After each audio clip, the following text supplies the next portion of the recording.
She slid a note under my water glass and whispered, keep this hidden, please. I looked like a guy counting quarters for bus fare, scuffed shoes, thrift store jacket, thick glasses that made the room swim, but I owned the place and half a dozen more like it. The 5 words on that paper hit the deepest bruise I carry. They're poisoning us, please help. 7 months earlier, my wife Sarah ate at a charity gala and never came home severe food poisoning, autoimmune collapse, the kind of medical language that tries to make grief sound tidy while your whole life frays at the edges. I did what powerful men do when control slips through their fingers. I fired people, hired consultants, rewrote protocols, then lay awake every night wondering if I'd just rearranged furniture in a burning house. So I walked into my own flagship restaurant like a nobody and asked the hostess for any open table. She looked at my shoes and parked me by the kitchen doors, heat-blasting plates clattering the music of a machine that had forgotten it serves human beings. My server's name tag said, Bailey, voice steady but tired, sleeves rolled like she'd been negotiating with grease and gravity all night. "Can I start you with something to drink?" she asked, and I said, "Water," then asked the question rich people rarely ask. If you were spending your own money here, what would you order? She blinked like no one had offered her opinion, a seat at the table in a while, then leaned close and said, "The pasta special, the chef makes that one himself. When it's crazy, he doesn't trust the line." When she set the water down, her fingers slid that note under the glass, not dramatic, not a flourish, just a small act of courage in a room where being seen can get you fired. I read it and felt the air leave me staff sick for weeks, management covering up, please help. I paid in cash, left through the alley, and called Elena, my COO, and the person who kept me standing at Sarah's graveside. "Pull everything on this place," I said. "Turnover complaints, supplier contracts, health visits, anything that smells wrong." Across town, Bailey climbed 3 flights of stairs to a small apartment where her sister Mia slept on the couch, with oxygen tubing pressing tiny half-moons into her cheeks. 16 and brave in the way kids are when breathing has always been a team sport, homework, spread out like a promise she refuses to break, medical bills stacked like a dare. Bailey cooked eggs that tasted like effort, checked the concentrator, kissed Mia's forehead, then stared at the ceiling, asking the question people like us ask when right and safe refuse to meet in the same room. I went back the next night wearing the same disguise and a different heart. Bailey set the water down with hands that shook like autumn leaves and whispered, "You came back." I told her I wanted the pasta, but I was here for her, and she searched my face the way you search a map when you don't trust the compass. "What kind of consultant are you really?" she asked, and I said the kind who believes people more than paperwork, the kind who lost the woman he loved because he trusted systems over stories. She looked toward the bar where Clarice, the manager, paced like a metronome timing everyone else's breath. "The beef," Bailey said, "some of it comes from a supplier that failed inspections, but Clarice keeps ordering because it's cheaper. Line cooks get sick, receiving has reports. Anyone who asks questions gets their schedule cut or shown the door." "How long?" I asked, and she said 3 months, for sure, maybe longer. Marcus in receiving showed me the files he saved in case someone like you ever cared. "You trust me?" I asked. "Not yet," she said, "but I want to." That night, Elena's document dump hit my inbox like a storm. Invoices routed through shell companies with pine tree names, unit costs down, almost 40% health visits that read clean, but contradicted internal temperature logs, and then page after page of customer incidents, smoothed over with gift cards and legalese. One lab result made my stomach lock, a bacterial profile from a quiet settlement that matched Sarah's blood work so closely I could feel the floor tilt. We needed something a judge would trust more than my rage. Elena still had master codes from a safety audit, so the 3 of us met behind the building, after close lights low dishwasher, humming like a secret. Clarice's office felt like a trophy case for performance reviews, plaques about excellence, a desk big enough to land a helicopter, and a safe with a keypad code hiding under a coaster, like a bad joke. The door clicked inside were memos and vendor emails, a folder labeled Riverside or Riverton, depending on who was lying, that week test results that should have shut down purchasing for months, and a handwritten note, in Clarice's tidy letters, that made the words worse: continue sourcing, despite contamination, cost savings too significant to abandon over minor health concerns. Bailey's whisper cracked minor health concerns. She told us Clarice had forced her to recode purchases to premium categories, falsifying ledgers, so the books wore a tuxedo over a crime. My sister's insurance depends on your cooperation.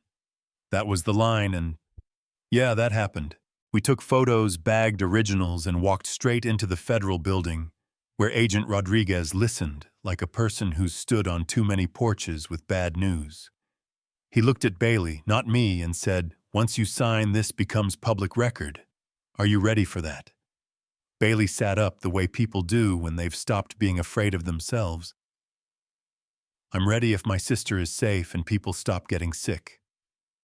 Witness protection is not glamorous, but it is real, and he moved fast because the math of human risk was getting ugly.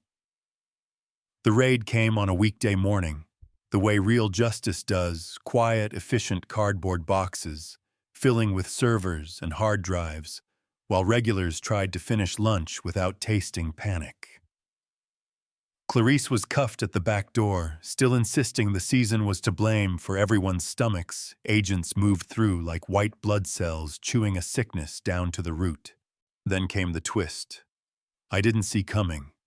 Even after months of staring at it, the contamination wasn't an isolated bad batch.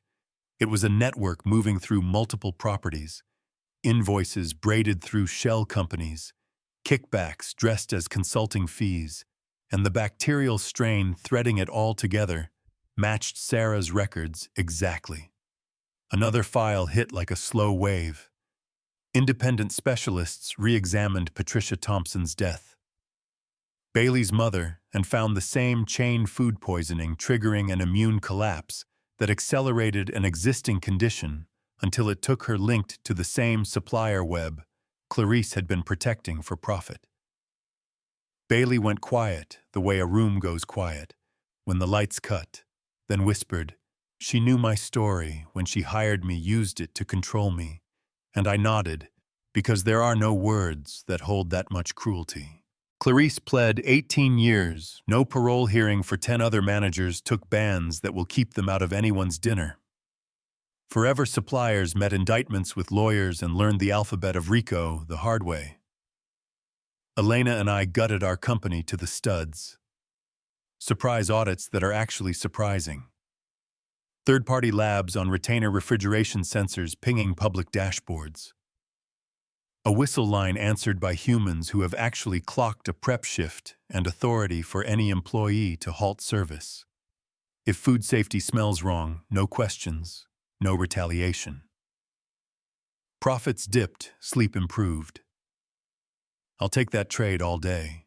Bailey couldn't return to pouring water like nothing happened, so she built a foundation that catches people at the moment, where fear and conscience collide. Rent grants, so telling the truth doesn't get you evicted, lawyers who translate courage into filings. Courts can use training on dates and names and screenshots. The kind of evidence that makes the powerful look suddenly very small. Donations followed, some from folks who wanted to make a better apology than a press release. And Mia's new treatment plan worked so well, she started walking around the block without oxygen and talking about college without that apologetic shrug. At a long table in Elena's apartment, mismatched plates, food that tasted like relief, Bailey laughed with a sound I had never heard from her unarmored. Then I asked her to join the company as our first chief ethics officer, full authority to stop any purchase, shut down any kitchen call, any reporter if I ever forgot what mattered. "I don't have an MBA," she said, And I said courage isn't conferred by tuition. It's built in the dark when the right choice costs you everything. You know what I mean? She said yes, and we toasted with water, because sometimes clarity is the only drink you need. I still visit Sarah's grave, still tell her what we're building, the invitations from regulators who want us to help write rules we once treated like suggestions, the pushback from investors who like smooth lines on charts more than messy truths, the small victories that look like a server eating family meal, without fear, a dishwasher who no longer vomits mid-shift, a customer who trusts her dinner won't turn into an ER bracelet. There's a question that lingers like a chorus, and I won't pretend it has an easy answer. Should people like me, who benefited while harm grew, in the shadow of our profits, get to lead the repair, or should accountability mean stepping aside and handing the keys to the people who suffered the consequences?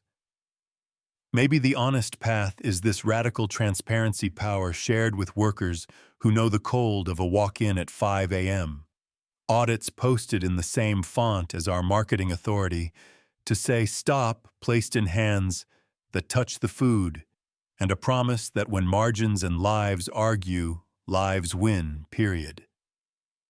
The night this story began feels close sometimes.